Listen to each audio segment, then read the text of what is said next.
Eu sou Lilian Gracioli, está começando mais um Pode Mais Brasil, programa que fala sobre longevidade, sobre como ter mais qualidade de vida, viver mais e melhor. Hoje, 2 super convidados. Eu vou conversar com o Wendel Salomão, ele que é tabelião do 4º Cartório, vai falar o que você pode fazer para ter um futuro melhor, né? Como você pode se planejar. E também a advogada criminalista, a doutora Nayara Seixas. A gente vai conversar um pouquinho sobre bullying, papo bastante interessante. Então, se eu fosse você, eu já deixava o like e já compartilhava esse programa com quem precisa assistir sobre esse assunto. Vamos lá?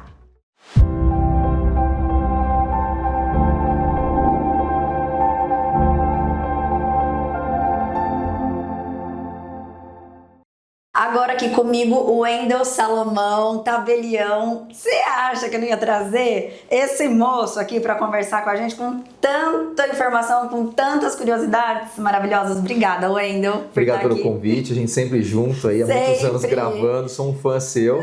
Fico feliz de poder contribuir. Então vamos lá.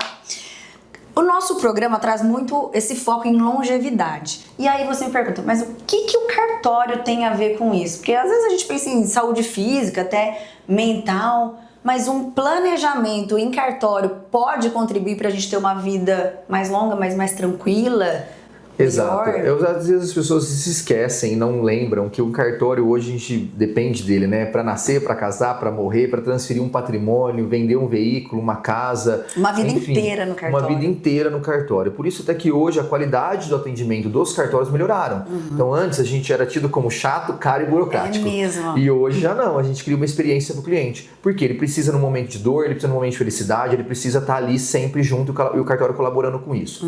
E atualmente, a gente falando em longevidade, todas essas questões que vocês trazem aí, o cartório participa sim. Imagina com um planejamento sucessório em que eu analiso custo, operação, paz social, que a gente fala muito em pacificação social, que seria isso? Eu deixo de ter brigas no judiciário porque eu já resolvi antes a minha herança, eu já resolvi antes a minha forma de transmissão, eu já resolvi antes meus impostos, então eu deixo de ter uma discussão com o Estado, eu deixo de ter uma discussão em família, eu deixo de ter uma discussão, né, num divórcio, numa separação. Então quando eu falo em longevidade, assim, são vários pontos que o cartório pode colaborar, inclusive até de uma acessibilidade, por exemplo, aqueles cartões que você precisa colocar no seu veículo, em que nós tiramos cópia autenticada, faz o cadastro, ajuda o cliente a mandar para o poupa-tempo, para depois ele retirar. O cartório participa de todos esses momentos. Então eu brinco que às vezes são assuntos que eles estão ali no meio, né? Eles transitam pelo cartório sem o cliente saber. E que tem tudo a ver com a nossa qualidade de vida, né? Exatamente. Porque a gente poupa tempo, dinheiro, né? Até eu entrar nessa questão, que diferença faz? Porque as pessoas deixam para resolver questão de divórcio, sei lá, doação, quando chega a hora H, o momento. Exato. Então, diretamente, quais benefícios a pessoa tem fazendo isso antes? Já que acho que tem gente que nem sabe, né? Que pode antecipar alguma coisa. São vários, desde financeiro, que a gente consegue uma economia processual, caso a caso, estudando o caso e apresentando para o cliente. Então existe o financeiro, existe o parcelamento antecipado, porque quando a pessoa ou falece ou deixa para o final, você não consegue parcelar. Então agora você consegue parcelar antes. E um terceiro são trabalhar com cláusulas. Cláusulas que o quê? Cuidam da família. Mas que jeito que cláusula cuida da família? Uma incomunicabilidade, que não comunica com o cônjuge, namorado, marido, uma inalienabilidade, não vende sem o doador autorizar, uma impenhorabilidade, nenhuma dívida toma esse imóvel. Então, pensando em vida, em viver bem, em qualidade, se tudo isso está formatado, eu protejo uma família, eu protejo discussões familiares, eu protejo um filho que de repente tem um problema psicológico ou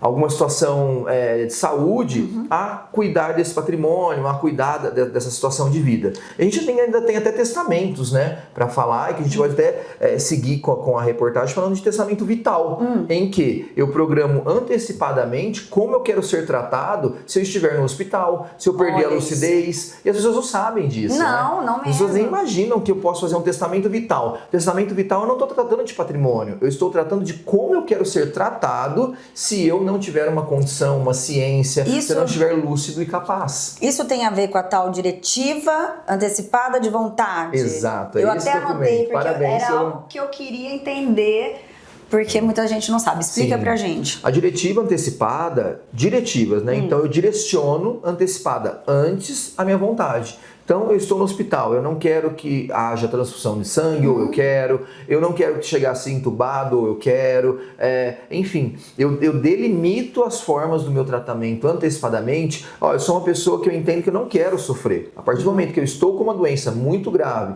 as minhas chances de vida são 10 a 20%, então que deixe ali com o tratamento mínimo possível de lei. Lógico, não vai chegar uma eutanásia, mas que eu tenha delimitação. Ou o inverso, né?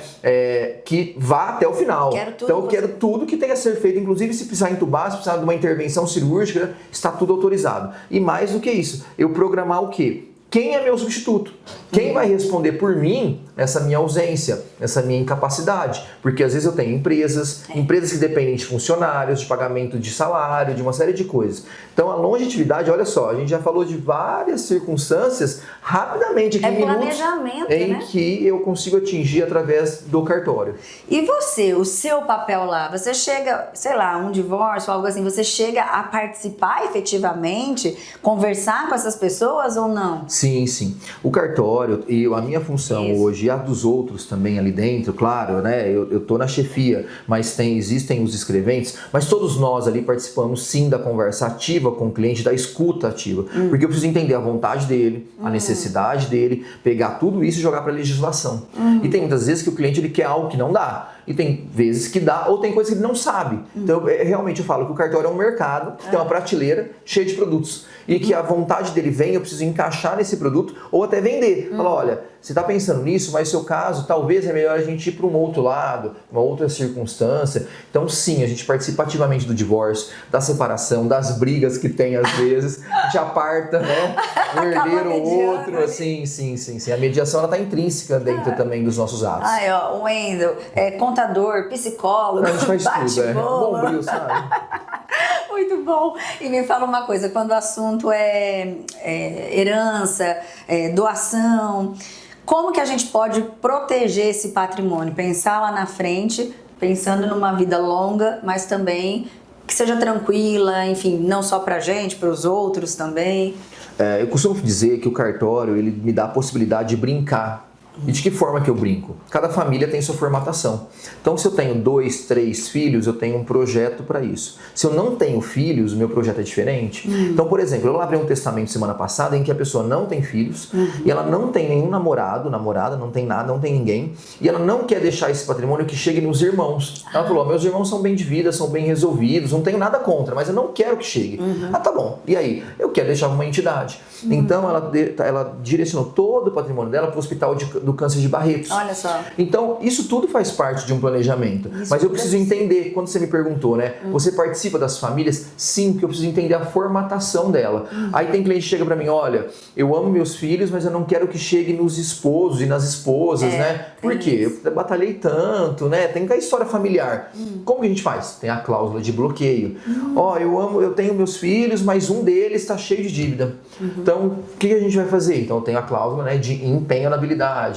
Então eu preciso que a família me conte a realidade, inclusive. A verdade nua e crua. Não esconde aquilo lá, sem que tem uma vergonhinha. Porque se ela não esconde... Médico, viu, gente? Exato, igual médico. Se ela me esconde, eu não consigo dar o melhor tratamento, assim, a melhor escritura para ela. Se ele me fala a verdade, eu consigo colocar isso num panorama e falar, aqui nós vamos blindar dessa forma, aqui vai proteger dessa forma, aqui nós vamos ter essa condução.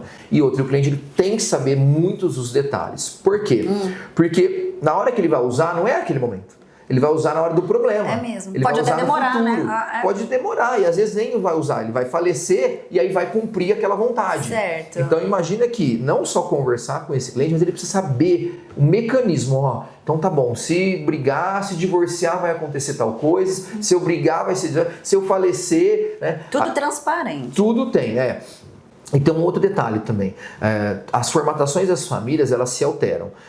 Hoje ela é de um jeito, amanhã ela pode ser de outro. Então tem muitas coisas que a gente faz pensando lá na frente mesmo.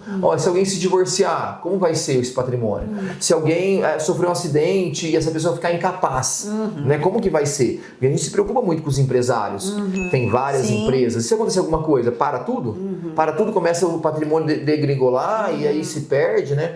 Então, eu falo que a participação do cartório, ela está muito atrelada à longevidade, à qualidade, saúde e tudo mais. Por quê? Porque a gente tenta a todo momento uma pacificação social. Quando eu falo de pacificação social, não é somente não brigar.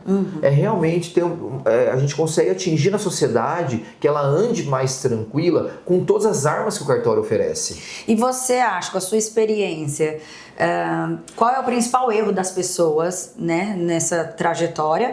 E mais, existe um tempo limite? Quando procurar um cartório? Quando parar para pensar nisso? Dá só um norte para quem está assistindo a gente que está despertando lá agora, né? Muito legal a sua questão, né? Por quê? A gente tem o hábito de sempre procurar o cartório no final da vida, quando eu tô para falecer, tanto que eu faço muitos testamentos em hospitais, na hora, correndo ali, vai logo, Wendel, corre que, olha, vai fazer uma intervenção nessa madrugada, pode ser que não aguente, vai fazer amanhã. Então, assim, existe esses casos, sim, mas também existe o antecipado. Naturalmente, eu sempre falo, a pessoa começou a ter uma questão financeira, ela começou a pensar em receber patrimônio, ou de doação, ou de inventário, ou ela começou a construir, sente e já conversa com o cartorário, ouve, pelo menos começa a se programar. Certo. Olha, eu vou começar a comprar então todo esse patrimônio, de que forma? Pensando em quem? Pra quê? E outra, se uma pessoa faz isso antecipada, ela consegue até direcionar o casamento dela. Então eu vou casar no regime X específico, porque aí não pega meu bem, ou não comunica. Aqui eu tenho muitos empregados, então se eu tiver uma ação trabalhista, se eu casar com separação de bens, pelo menos não pega a pessoa. Porque a gente tem um hábito muito sério de falar o seguinte: eu vou casar com separação de bens para você não ter direito a nada. É um cultural. Pelo contrário. Até para as dívidas não pegarem essa pessoa. Às vezes a gente está tão preocupado com patrimônio, mas e a bomba da dívida? Porque ela também pega o cônjuge, ela também pega a pessoa. Então, conversando tudo isso muito bem antecipado, não existe um prazo. Você tem que procurar o cartório. Quando? Não existe. Quando morrer, vai ter que procurar. Porque vai ter que fazer o óbito, vai ter que fazer, se tiver bens, patrimônio, inventário, você vai ter que procurar. Mas antecipadamente você consegue uma pacificação social, só benefícios, tanto financeiro quanto de programação, quanto de parcelamento, e você consegue já deixar isso direcionado, né? Resolvido com a sua família ou com os seus, ou para quem quer que seja, igual disse essa senhora, né? Ela não tem ninguém, mas ela não quer que vá para os irmãos, mas ela quer beneficiar alguém. Tem essa opção, que legal, ela tem pode essa opção, fazer ela isso. pode fazer isso. Ou tem muitos casos que o pessoal chega no fim da vida, percebe ali que, né, já está debilitado, não me chama e fala, quem cuidou de mim foi essa cuidadora, foi esse cuidador, ele que não foi meu namorado, não tenho nada, né, com a pessoa, mas cuidou de mim. Tava no shopping, me levava a passear, me levava no hospital, fez companhia, me fez cuidou companhia, com carinho, né, respeito. Eu quero dar alguma coisa para ela, ótimo, dá para fazer, dá para ir para esse lado também, né? Porque a gente tem muito aquela questão da novela, né? Na novela porque fez testamento pro fulano, pro Beltrano, e muito testamento atrelado a uma traição. Tudo vira drama. Não, tudo para traição, né? Eu fiz um testamento para minha secretária. Eu fiz um testamento para, né, um filho fora do casamento. Tudo isso pode? Pode. Acontece? Acontece. E muito. Acontece muito. Mas não é só isso, né? Não é só isso. Então tem os testamentos que beneficiam um filho mais que o outro, porque, olha, esse foi meu braço direito, trabalhou na empresa, ajudou, fez isso, o outro só viveu fora. Tem essas circunstâncias. Tem a circunstância que a pessoa quer deixar o menos possível para os filhos e beneficiar mais ainda, além da comunhão, a esposa ou o cônjuge. Por quê? Olha, é muito importante para mim. Cada um tem seu motivo, né? Então tem tudo isso. E tem até o princípio da deserdação. Qual que é o princípio da deserdação? Olha, esse filho tentou me matar. Olha, esse filho, ele tenta me prejudicar todas as vezes que eu faço tal coisa. Aí então, tem que comprovar. Dependendo do caso, sim. E aí tudo isso é trazido aos testamentos, redução a termo disso, para registrar esses fatos. Para reduzir briga, disputa, questão financeira, uma série de coisas lá na frente. Adorei. Muito esclarecedor. Obrigada. Imagina, conta comigo sempre. Tenho certeza que você conhece alguém que precisa ouvir esse bate-papo. Já curte aí e compartilha. Sai enviando o link aqui do Pode Mais Brasil, porque essa conversa com o Wendel foi muito esclarecedora e vai ajudar muita gente. Um breve intervalo agora, a gente vai tomar uma água, continuar conversando aqui um pouquinho, mas eu volto com mais.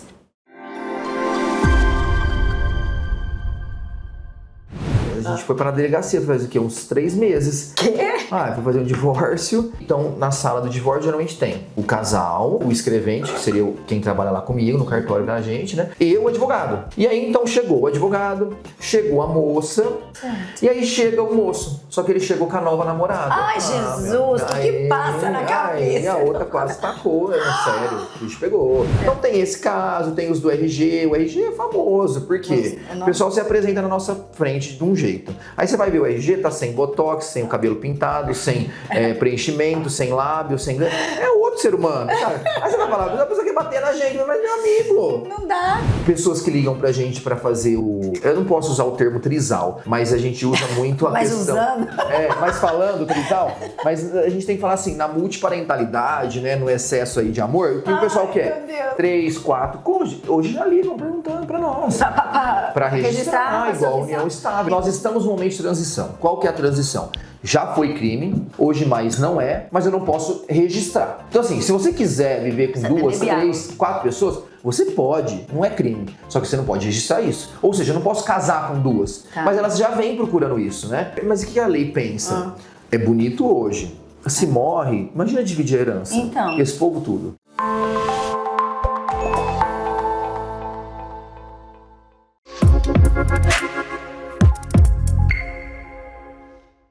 Enfim, consegui um horário na agenda lotada dessa advogada criminalista que é uma das melhores do Brasil, doutora Nayara Seixas. Obrigada, doutora Nayara, aqui pela sua presença. E o nosso tema, como vocês sabem, é sempre viver mais e melhor, trazer dicas para vocês, né, sobre isso, longevidade e tudo mais. E um assunto que está muito em alta é bullying. Como é que isso tem a ver? Tem tudo a ver, né? Saúde mental e tudo mais. Então vamos começar. Doutora Nayara, quando a gente fala em bullying, o que é? O que diferencia para aquela brincadeira de mau gosto, por exemplo, né? Como que a gente pode classificar? Tá bom. Bom, primeiro, muito obrigada pelo convite, uma honra estar aqui. O bullying, desde o ano passado, é considerado crime no Brasil, né? Então, o que não era crime, hoje já é. Mas, por óbvio, que tem uma diferença entre o bullying e a brincadeira de mau gosto. Então, o que significa o bullying pela lei do Brasil? Ofensas reiteradas que constrange alguém. Normalmente tem uma assimetria de poder. Isso é considerado bullying. Então, não é muito de quem faz o bullying efetivamente, mas de quem sofre, que vai definir o limiar, né? O limite entre uma brincadeira de mau gosto e o crime efetivo de bullying. Normalmente, então, recorrente. Isso, precisa, né? Ser... Pegou no pé daquela, cismou com aquela pessoa e tá... Até o crime de bullying, na lei, o nome é intimidação sistemática. Então isso já pressupõe que você precisa da habitualidade. É um dos requisitos básicos para ser considerado crime de bullying. E por óbvio, até isso significa, por exemplo, uma brincadeira de mau gosto, eventual ou muito pontual, a gente não entra no campo do crime de bullying. Pode entrar em outros tipos penais. É uma violência emocional. Uma violência psicológica, uma ameaça. Olha só. Mas não o crime efetivamente de bullying. Para ser bullying, então tem que ter esse diagnóstico, vamos dizer assim. E por que surgiu essa classificação, então, como crime? Porque até antes, né, recente, não era crime. Pois é. O que vocês entenderam aí no direito? O que a gente consegue perceber é que todo mundo, em determinada medida, já foi vítima de bullying, né? Mesmo. Não tinha esse nome, não tinha essa abordagem e muito recentemente é que virou crime. Mas por que isso, né? Acreditamos todos que a violência no âmbito escolar é inegável que ela existe desde sempre, acredito eu, para sempre. E a gente já vivia isso e nem sabia, já vivia, né? isso e não sabia. Mas, hoje em dia, com a escalada, principalmente a gente depois pode falar sobre isso também, das mídias sociais e das redes sociais, e o famoso cyberbullying também, saiu do âmbito escolar. Costuma-se falar, né? Bateu o sino da escola, antes acabava ali. Hoje em dia não é mais assim. Nossa. Tem as mídias sociais, as redes sociais, e tudo fica muito maior. Então a violência que essas essas vítimas de bullying sofrem hoje em dia é muito maior. E por isso a tendência de criminalizar essa conduta, acreditamos. Ficam traumas aí, né? Psicológicos gravíssimos. Atrapalha o desenvolvimento da pessoa, do ser humano, né? Então, mas aí a gente já pode entender realmente como está ligado à longevidade, sobreviver mais e melhor. Imagina as consequências que essas brincadeiras, que não são brincadeiras, porque é crime, podem causar numa pessoa, né? Exatamente. Eu acredito que todo mundo que já sofreu bullying ou que vai sofrer um dia, ela deixa essa conduta, essa violação reiterada, essa brincadeira de mau gosto que ultrapassa o limite, deixa marcas no psicológico. E o bullying ele pode ser tanto psicológico quanto físico. Não só o bullying físico é classificado como crime, pode ser o psicológico também. E tanto um quanto o outro deixa marcas inegáveis, né? E principalmente em criança, que normalmente a grande vítima do bullying deixa marca, porque é quando ela está se formando, né? Desenvolvendo, criando vínculos, então ela fica muito frágil, insegura completamente. Nossa, isso é terrível, pode levar a consequências gravíssimas, a gente sabe, não quero nem entrar nessa questão, né? Tem bastante livros, filmes, matérias, enfim, onde a gente vê isso. E quanto às consequências legais para quem pratica o bullying? Isso daí pode ser adulto, criança, tem o papel da escola também, não tem? Sim. Na verdade, assim, né, só pode ser responsabilizado pelo crime de bullying maiores de 18 anos, né, que pode ser responsabilizado penalmente. Certo. Criança, quando comete algum tipo de bullying, né, essa violência sistemática contra outra criança, outra pessoa, ela pode ser responsabilizada, mas aí pelo ECA, que é o Estatuto da Criança e do Adolescente, mas não pelo Código Penal. A escola, ela tem um papel relevantíssimo nessa situação toda, porque ela precisa, em primeiro lugar, prevenir. A partir do momento que ela não consegue prevenir, ela precisa detectar e depois agir. Então, são esses 3 pilares que a escola precisa tomar cuidado nesse âmbito dessa discussão do bullying. Mas as crianças, elas não podem ser... Crianças que são os bullyingadores, digamos assim, não podem ser criminalmente responsáveis. E adolescentes, né? Crianças e adolescentes, mas podem responder pelo ECA. Adultos podem ser responsabilizados e, assim, muito se discute do papel do diretor, professor e responsável dentro da escola, se poderia eventualmente responder por esse crime. Isso. É muito difícil isso, porque, primeiro que esse crime é muito novo e ainda não tem a jurisprudência, né, que é quem aplica essa lei, os desembargadores, os ministros. Eles ainda não se depararam com situações como essa. Isso provavelmente vai chegar daqui a um tempo nas nossas cortes superiores, nos nossos tribunais. Porque eu imagino que se acontece com um filho e tal, os pais podem chegar na escola e falar: por que vocês não viram? Por que? Exato. Né? O que nós advogados criminalistas, nós indicamos para diretores, responsáveis legais por essas crianças dentro do ambiente escolar. O que a gente indica? Que a partir do momento que você tenha contato com a ocorrência de um bullying, você vá atrás e detecte o que está acontecendo e tome atitudes para que isso não perpetue, para que não evolua e para que a criança não sofra as consequências psicológicas desses atos que ela está sofrendo. Porque isso é uma forma também de resguardar, entre aspas, os diretores e os responsáveis, porque eles tomaram as atitudes legais e, em última instância, levaram isso para um Ministério Público, para um conselho tutelar, para uma delegacia. Caso isso não aconteça, aí sim pode eventualmente responder diretor, professor ou representante daquela criança dentro do ambiente escolar por algum crime, mas aí por omissão. Porque ele era o responsável, ele tinha o dever de agir e não agiu. Ficou omisso, Mas aí é uma questão de prova muito complexa, que aí a gente entraria numa seara bem difícil de ser explicado no direito penal. Mas se nós temos uma escola proativa que vê a violência escolar e consegue agir, aí dificilmente vai responder por esse crime. E os pais dessa criança, do adolescente, os pais da criança que praticou o bullying, eles não vão responder? Não, também não, porque a responsabilidade penal ela é ela é pessoal, Tá. né? Então, assim, a gente precisa ter umas provas muito robustas, mas pode, eventualmente, responder por outros crimes, mas que não o crime de bullying. Porque tem muito crime que é muito parecido com o crime de bullying, que é o crime de ameaça, que é um crime contra a honra. Tem um crime que também tá super na moda e que também afeta muito o psicológico das pessoas, que é o crime de perseguição. Olha só. Então, principalmente, por exemplo, digital influencer, tá tendo muito esse caso. A gente conseguiu a primeira prisão, se eu não me engano, ou assim, uma muito recente, assim que começou o crime de bullying, de perseguição ser crime no Brasil, a gente conseguiu fazer uma prova robusta de uma digital influencer que estava sendo perseguida. E o stalker, ele foi preso. Olha só. E foi, tá sofrendo, já foi detido enquadrado até hoje. ali. Sim, Que porque era isso bem também, recente. assim, afeta o Deus, psicológico que da pessoa. isso? Essa pessoa, enfim, faz tratamento psicológico, psiquiátrico Você até pira, hoje. você não tem coragem de sair de casa, de Exatamente. fazer nada. Nossa Exatamente. Senhora. E você falou sobre a criança, é ECA que você falou que... É. Tem algum exemplo de, vamos dizer, assim, punição? por exemplo, pode ter advertência. Eu não advogo nessa área de criança e adolescentes, meninos infratores, que a gente chama, né? Mas tem advertência, só que aí não vai pra prisão. Cada caso vai ser Porque um vai caso. pra Fundação Casa, que eles chamam, que é a antiga FEBEM. Não comete crime, comete ato infracional. Tem algumas diferenciações. Mas a criança, ela pode responder também, porque tem o ECA, que é o Estatuto da Criança e do Adolescente, que vai fazer esse acompanhamento. Tem advertência, tem essa punição. Umas cestas básicas, vai saber. Agora, você tocou no assunto, né, do ambiente digital, é uma pergunta que eu queria fazer.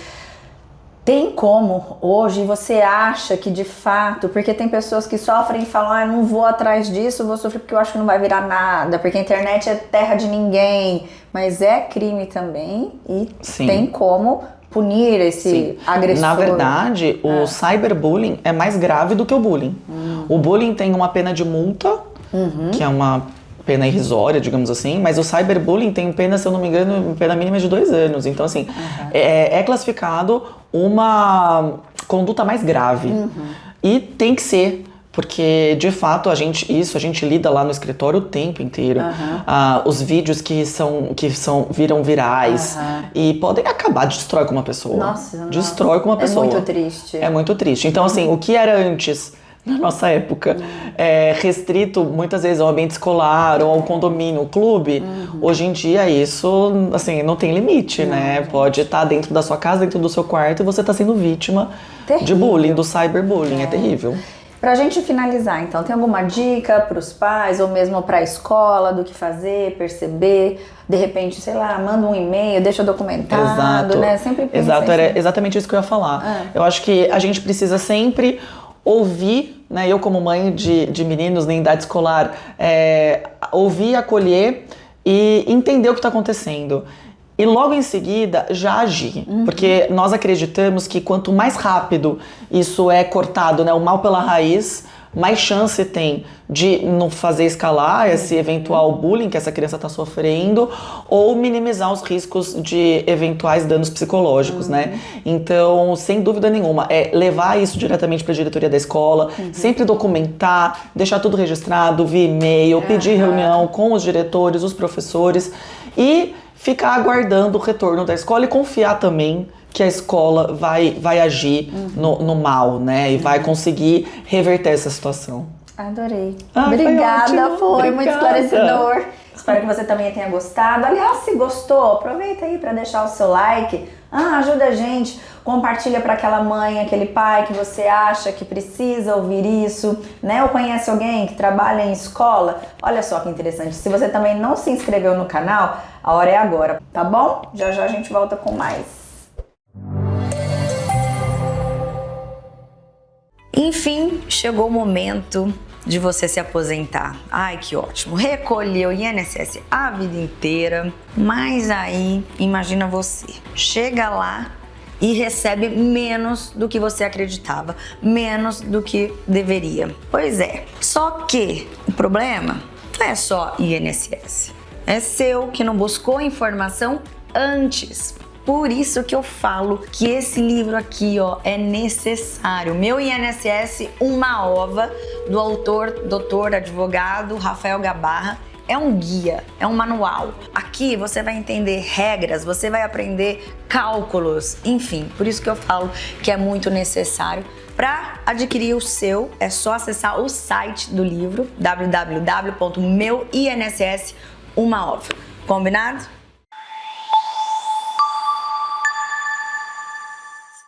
Ah, acabou nosso tempo. Chegou ao fim o Pode Mais Brasil, foi muito bom, né? Aí passa rápido mesmo. Eu tenho um pedido especial. Deixa aí nos comentários que tema você gostaria de ver. Quem que você gostaria que eu trouxesse aqui para conversar um pouco com a gente? Tem que ter a ver com o nosso foco, hein? De melhor qualidade de vida e longevidade. Aproveite e deixe seu like, compartilhe, se inscreva e semana que vem eu tô de volta porque toda semana tem um programa novo para você. Te espero. Tchau, tchau.